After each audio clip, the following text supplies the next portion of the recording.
এবারে metal presence কৃষি সংবাদ সুজলা সুফলা।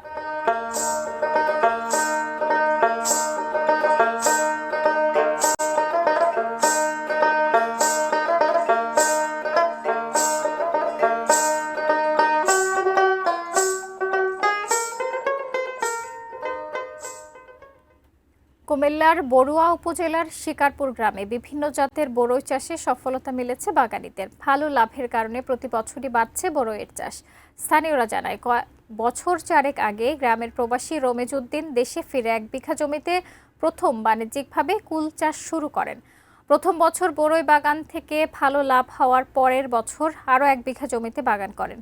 সে বছরই তার দেখাদেখি গ্রামের আরও কয়েকজন বড়ই চাষ শুরু করেন। এখন শিকারপুর গ্রামে অসংখ্য জমিতে কুলের বাগান।